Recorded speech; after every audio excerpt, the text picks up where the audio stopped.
Itoophiyaan calaqqee sirna dimookiraasii kan ta'e filannoo waliigalaa torbaffaa milkaa'inaan gaggeessiteetti. Boordiin filannoo biyyaalessaas bu'aa filannoo waliigalaa beeksisuu hordofee sagantaan bu'aa filannoo waliigalaa beeksisuu gaggeeffameera. Saganticha irratti pirezidaantiin mootummaa federaalawaa Dimookiraatawaa Riippaabilika Itoophiyaa Taayyee Asqasillaasee uummata biyyattii dabalatee qaamolee milkaa'ina filannichaa fi gahee olaanaa taphatan galateeffataniiru. Filannoo hammayyoonatti taasifaman keessaa filannoon marsaa torbaffaa Itoophiyaan gaggeessite milkaa'aa ta'uu kan kaasan pirezidaanti Taayyeen kanaafis aadaan yaadamu አታፊ በርባችሱማ ፍለኖት አመኑ ኬኛ ጉደቻ ድፉን ይሰዱራቲ ጀዳን ከ5 ዓመታት በፊት የተካሄደው ያገራዊ ምርጫ ፍለኖን ወጎተ ሸነንደር በንዱረ ገገፈሚ ቤኩምሰ ሲያሳ ሄዱ ከንተርገኒ ፍለኖን ወሊገላ ቶርበፋሊሞ ከነጫለት የሮት ይገብፈኒ ፍለኖ ከናፍ ሚልካይነ ጉዳ ከንታን ኬሳ ተኩሞ ፍለኖን ከነጋፊዱ ተው ኡመና መኑሳት walitti bu'insaan yeroo dheeraa keessa turre keessa adeemsa nu baasuu ta'uusaa uummanni hubachuusaati.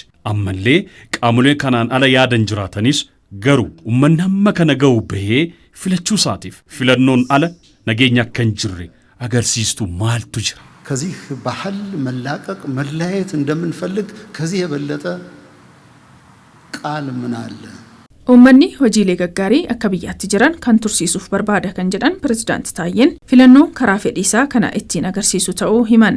Kanaanis milkaa'ina filannichaa fi shoora olaanaa bahachuu kaasan. Qaamoleen filatamanis uummanni yaadaa fi tarsimoo dhiyaateef haalaan dhaga'uu fi hubachuu isaan kana qabatamaan hojiirra oolchuun waadaa gochaan mul'isuu fi xiyyeeffannoo guddaan hojjechuu qabduu dhaaman. ከቅርብ ዓመታት ወዲህ ህዝባችን ያገኘውን ሰላማዊ የሽግግር ፎይታ የሮዴውን አሲቲ ተዝገቢፍ ሚሶም ብየቲ ከሰት ሙለተ ኢቲቹፍ ከራን ቶኮፍ ቶኮ ፍለኖ ቁፈተው አመኑሳ ሚልካይነ ፍለኒቻፍ ጌውላና በሄር ከናፊስ ከኑን ፋይዳ ፍለኒቻ ታሶፍኑ ጫለ ኡመን ሁበቴር ፍለኖ ሊገላ ከነ ከሰት ቃሞሌን ህርማተን ከሚዩ ኡመኒ ያደሲን ፍለተሙፍ ካስተን ሁንድ ስሪቱ በቴር ሃተውቲ ያዶተ ከነ ጉዲነ ብያፍ አከተውፍ ጨራቁን በርባቺሳለ ለላቀ ስልጣኔ መሻት መሰረት እንዲሆኑ መትጋት አስፈላጊ ነው። Filannoon kun faayidaa siyaasaa isaatiin olitti hiikoo hawaasummaa olaanaa qaba. Hawaasni keenya naamusaa fi qajeelummaa guddaa kan itti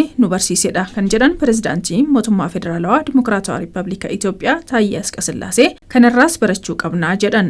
ይህ ምርጫ ፖለቲካዊ ኩነት ብቻ ሳይሆን filannoon kun faayidaa siyaasummaa isaatiin olitti faayidaa hawaasummaa isaa guddaa kan itti argine uummanni keenya lammummaa isaatiif iyyoo son taane sagalee isaa kaardii filannoof kan itti agarsiise garaagarummaan yaadaa jiraatus qajeelummaa fi jaalalli walii isaaf qabu kan itti mul'ate uummata kanaafis jaalalaa fi kabaja koo ibsuun barbaada kun barumsa guddaa filannoo kanarraa arganne nutis kanuma deebisnee uummata keenyatti agarsiisuu qabna. ትልቅ ትህትናና ትልቅ ትዕግስትንም ገንዘባችሁ ሀብታችሁ ማድረግ አለባችሁ ከህዝቡ ያየነውና የተማርነው ይመስላል።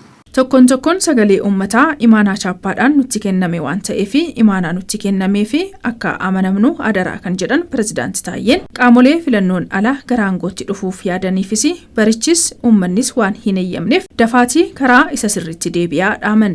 እያንዳንዱ የህዝብ ድምጽ tokkon sagalee uummatarraa arganne imaanaa qofa osoo hin taane tajaajilaa uummataa ta'uu keenyaaf chaappaa kabajaanuuf kenname kanaafuu imaanaaf chaappaa kana fudhachuun hamma sagalee argattaniin osoo hin taane iddoo uummanni sin kaawwate yaadaa cimtanii akka hojjettaniif adaraan sinin jedha qaamolee dheeboo aangoo qofa qabatanii karaa filannoon ala aangoo qabachuuf hojjettanis Itoophiyaatti kana booda karaan gara aangootti itti dhufamu filannoon ala kan jirre hubattanii dafanii karaa sirriitti deebi'uun barbaachisaadha.